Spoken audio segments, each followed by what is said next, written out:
Hey everyone, and welcome back to Let's Talk About It with Miss Renee Fraser. I am really excited about having her join us tonight. I got a chance to briefly talk to Renee about a couple of weeks ago, I believe, and I met her through Joy Chudikoff. And many of you guys are familiar with Joy. She and I did a podcast not too long together, and she could not stop raving about Renee. And she was telling me so many amazing things about her. And she was like, Kimberly, you guys got to connect. And I'm really grateful that we did. And so tonight we're going to talk about women and being on boards. And I'm not going to say too much right now. I'm going to allow her to share a lot more about it, but I wanted to have her on here tonight because to me, it's a topic that many people, I feel like, don't really understand, don't really know how to accomplish that goal. Because I know many women in certain positions want to be on boards. And Joy told me she's a pioneer in this space. So I'm excited about having you on. And I would love for you to share with us a little bit about who you are, your background, and then we'll jump in. I'm happy to be here. Thank you so much, Kimberly. So I'm Renee Fraser. I'm a social psychologist running an advertising and a marketing firm. It's rather unusual. There aren't that many. I'm the only psychologist in the nation that runs an ad agency.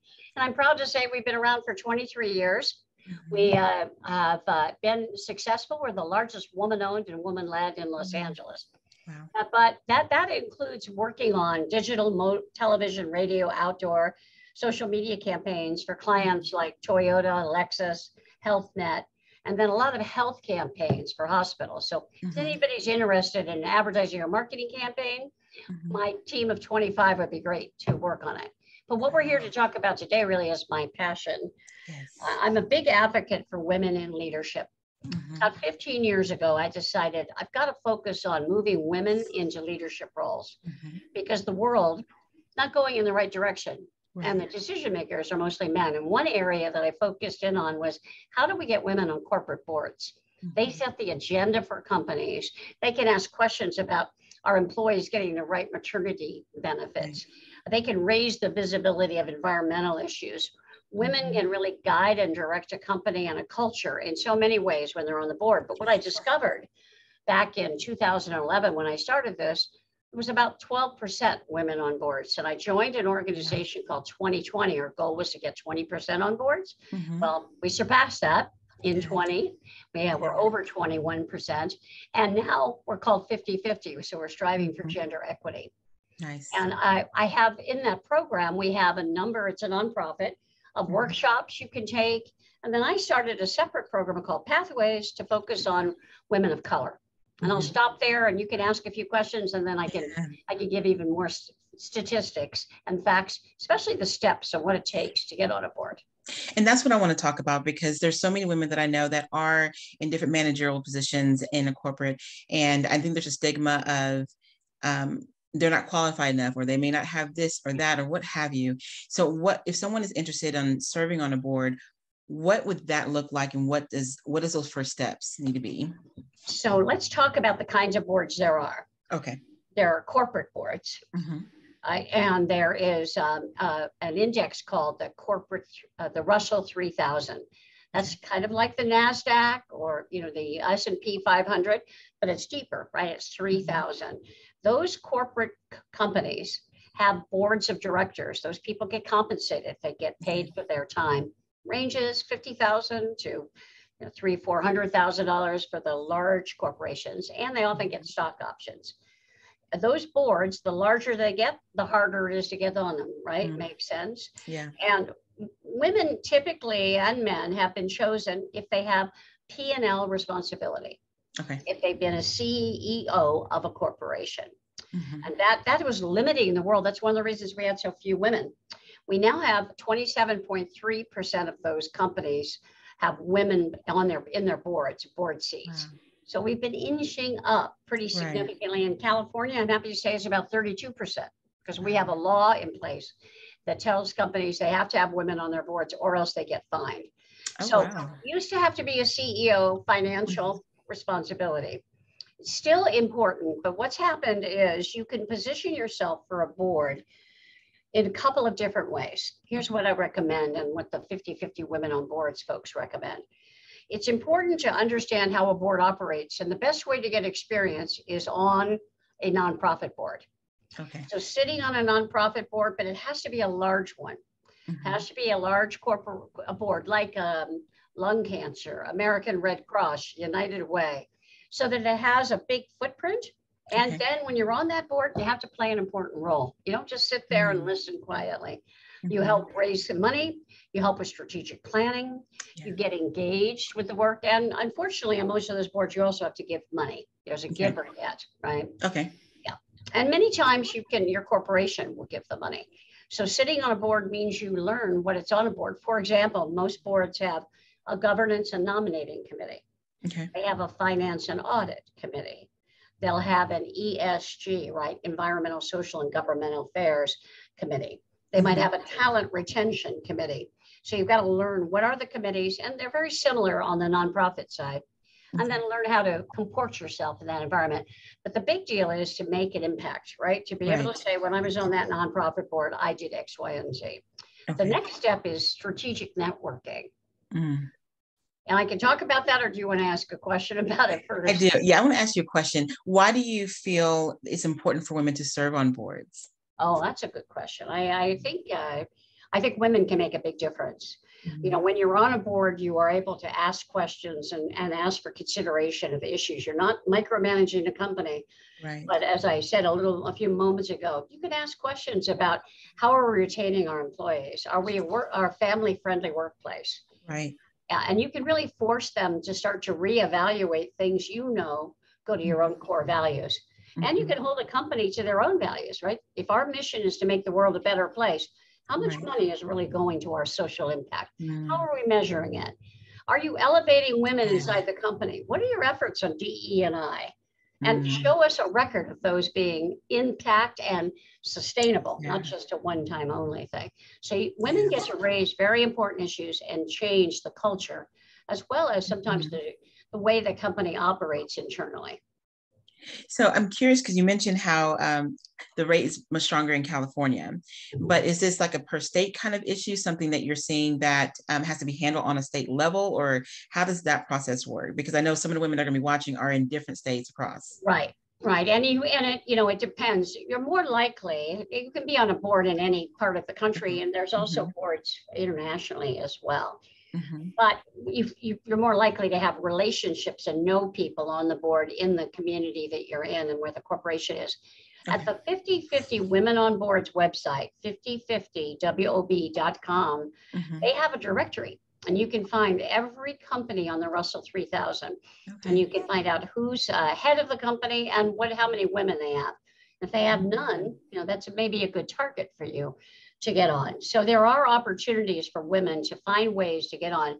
I think what's happened in California is a bill was passed called SB 826, and it stated that women had to be one woman per year starting in 19, so 2021, and now we're up to 3 women.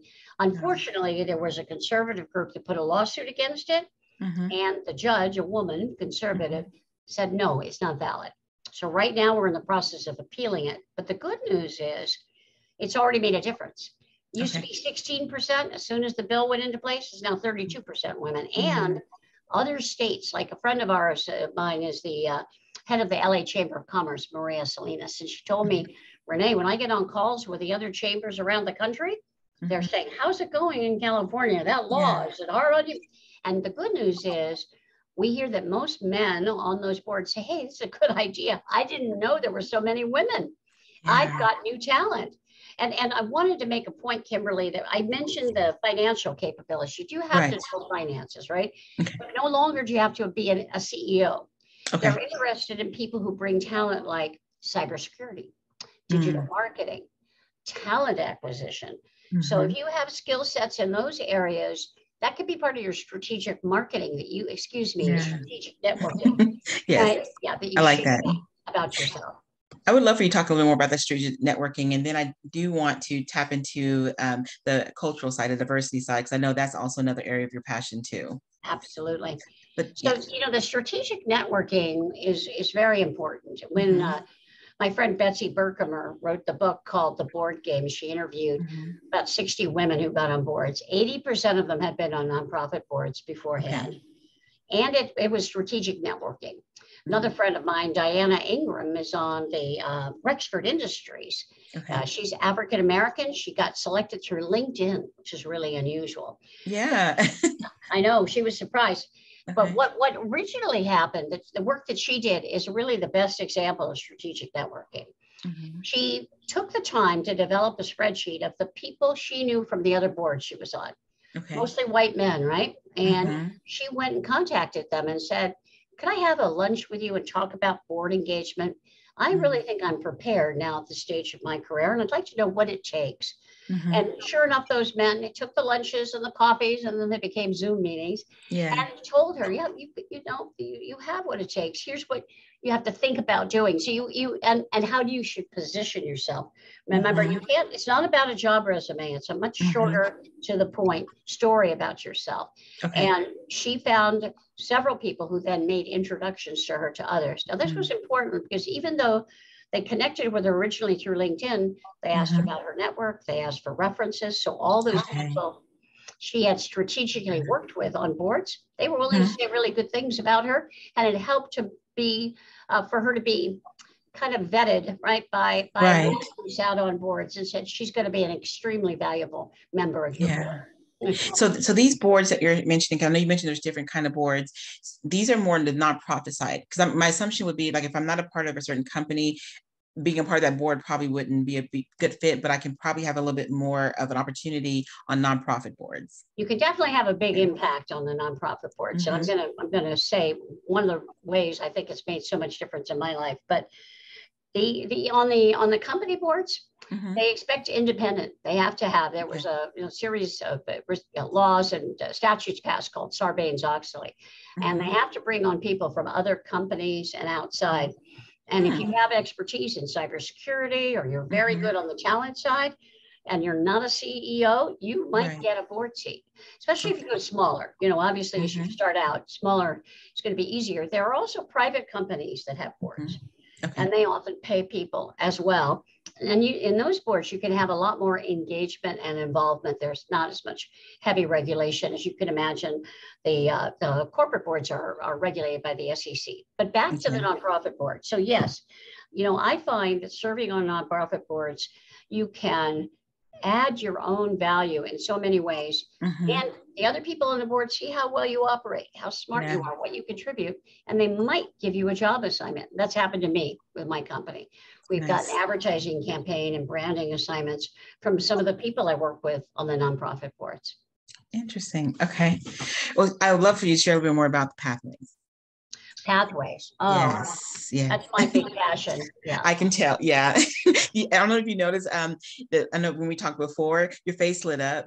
Yeah, it did when you talked about that. And I know that's an area of a passion for you. And I would love for you to share a little more about that. I'd be happy to. So about 3 years ago, as I've been with this, on a voluntary basis, part of 50-50 Women on Boards, and we saw progress being made. But as I looked at the data, I could see it was mostly Caucasian women. And a friend of mine is African-American, Shanae Rourke. She runs Redwood Resources. She came to me and she said, I'm starting this program called Pathways to get women of color on corporate boards. Will you help me? And I said, I'd love to. So the two of us are co-executive directors, and we're in our third cohort. It's sponsored through NABO, California, National Association of Women Business Owners.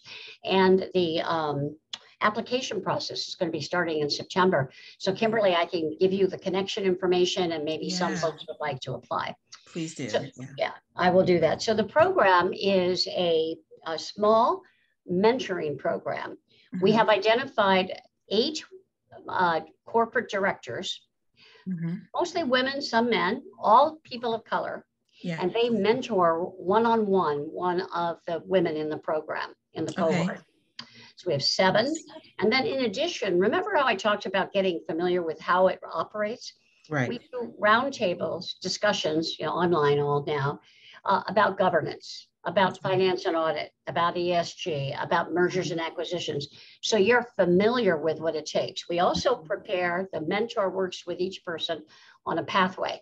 Get on this nonprofit board, speak at these trade association events, get known for this industry, build up your LinkedIn profile, So you get a pathway, a program, and then Right. there's also at the end a board statement. How am I Okay. going to describe myself, right? What's my elevator speech? And there's a lot of honing that in, practicing and getting feedback. Yeah. So it's a wonderful program. It does cost money. It's about $3,000. It lasts 6 months. But we've already had 2 women get board seats. Now they're on advisory boards, but Right. that's the first step as a result of being in the program.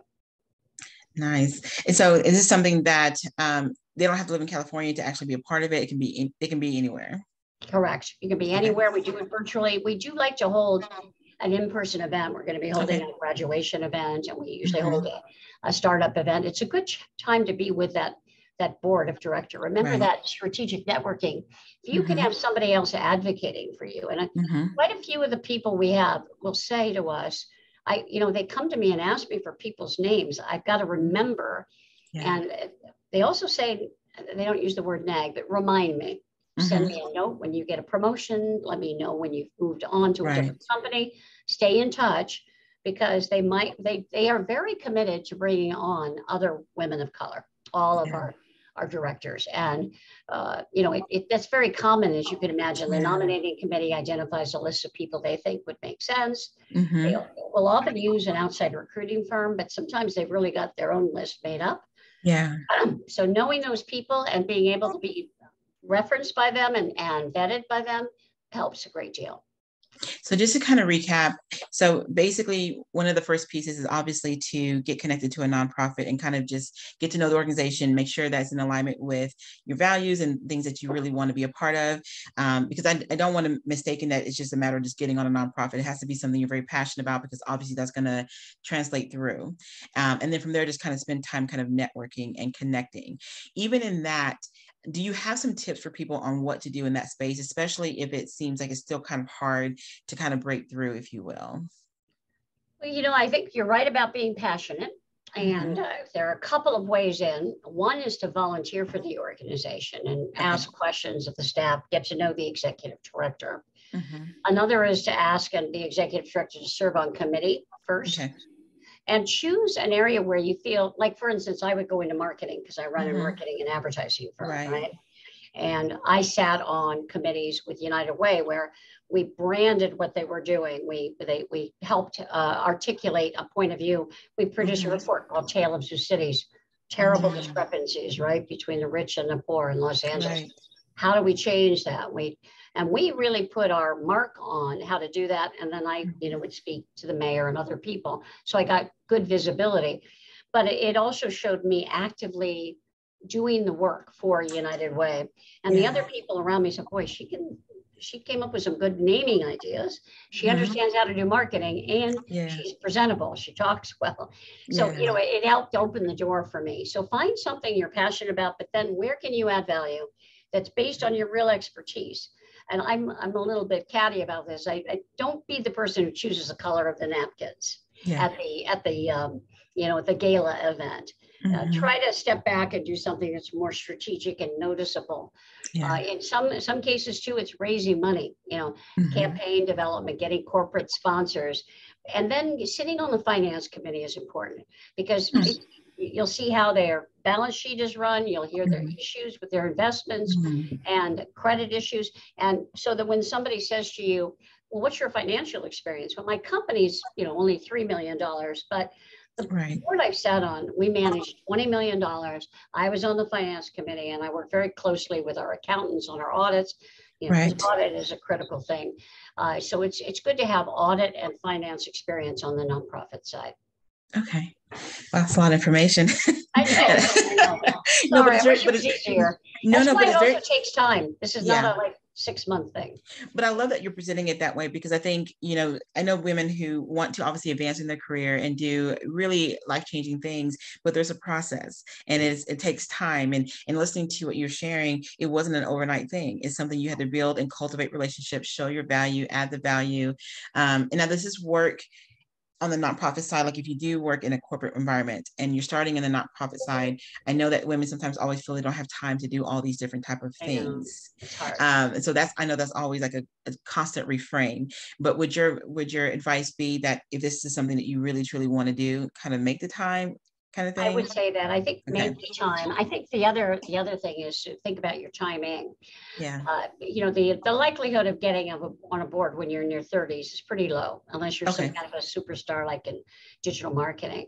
Okay. But when you approach your 40s and maybe your kids are a little more mature and you have more time, the 40s and the 50s are really the time to put the pedal to the metal. And I will say this too. I think the work that you do, has to be of value to you. When I have three daughters, and when they turned into their 20s early, I said, did I make a mistake working all the time and not spending enough time with you? And it was, I worried for the message. But they said, no, Mom, you were always so happy with what you did. Yeah. And the nonprofit boards, the work you did, we could see it. And the second thing they said that I always share is you shared it with us at the dinner table. And we could see, what I had to let people go. We had to lose an account. We won something. We have to prepare. Why I have to stay late or make a trip. And it turns out it's helped them be in their businesses. So they learn things from me. Some of us feel like we shouldn't talk about it at dinner, but they really seem to enjoy it. And they particularly liked it when I shared the nonprofit work. I think, as you said, I kind of light up when that happens. And but you got to go where your passion is and find time for it. Find time for it. But I love what you said about that, especially the dinner table, because my husband and I do that with our sons. Obviously, my youngest one can't understand yet, but my oldest, he does. He's always asking questions because even right now, I'm away. I'm not at home. And so he understands that there's times where I have to go and I got to go and just work and create and what have you. And I think it's good learning for them as well. So I'm glad that you mentioned that, because I know that's the other side of the conversation, which I know we can't get into right now, but is that mom guilt. Is that, feeling like, I want to do this, but should I do that? And, I think showing that example to kids and showing it to your family that you're doing great work in the community really can create even more lasting effects. It creates, even in my personal opinion, more aware future adults, so. Yes. You have to think about too, at the end of the day, or I'll give another example. My mom passed away about a decade ago, and I was fortunate enough to be able to go see her and be by her bedside and talk with her. And I talked about the work I was doing with United Way. We were fighting homelessness and how I'd learned how embedded it is in the system. And it made me realize after she passed that I didn't talk about that exciting television commercial we did or that new digital campaign. And I said, that's a reckoning, Renee. That's what's really in your heart. Yeah. And kind of think about that. What do I want to share on my last few days? God forbid, 80 years from now, whatever it might be. And maybe that's where you need your North Star to be. I love that. So what would be a closing statement or something you would share for those listening that says, okay, I want to do this. I want to start this journey, this process, whether it's being with your program or just making their first step. What would you share with them? If you're passionate about making change happen in companies, consider board involvement and be on a board and build a plan, knowing that that's your long-term goal. Get on a nonprofit board where you make a big difference and gain those skills. Yeah.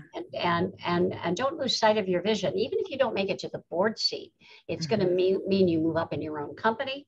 You'll be a stronger leader. You'll be better known in the community, and you'll be feeling good in your heart because you've made a difference in the world. Yeah. And if I can share this, if it's okay with you, because I know, and I just realized I was looking down, I forgot this one key question. There's a lot of business owners and people that are wondering if this is even a conversation they can be a part of. And you're a very successful businesswoman, and you're not working in a corporate environment per se, and so I think if nothing else, you do show that you can still make a difference and still impact in this space. Because that was like one of the prevalent questions that was asked is, I'm a business owner. Can I even do this process at all? Or do I need to be in corporate America to even start this process? Right. And you really can. People need it more than ever because the entrepreneurial spirit, that's a real value. And there's, advantages to being in corporate, but there's also advantages to being that entrepreneur with that perseverance and that creativity and fresh thinking. Yeah. So share one more time before we close out, and I appreciate your time so much. I know your time is very valuable. How they can learn more about the application process if they're interested in applying in September. Right. So to find out what the situation is with board involvement in the companies you might be interested in, go to 5050wob.com. To sign up for the Pathways program, you go to Nabo, California, NAWBOCA.com. And you put in the word pathways in their search, and our application will pop up for you. Okay. And if there's, it's just going live as we speak this week or next week. So if there's a problem, Kimberly, I'll also send the information. We can maybe send out a notice to your listeners. I appreciate that. Well, thank you so much for your time. I really appreciate it and all the information that you shared. And we'll also put the links so that people can also click on them directly in the description. So I appreciate it and thank you. Happy to be here. Thank you for the opportunity and good luck, everyone, following your passion. Yes.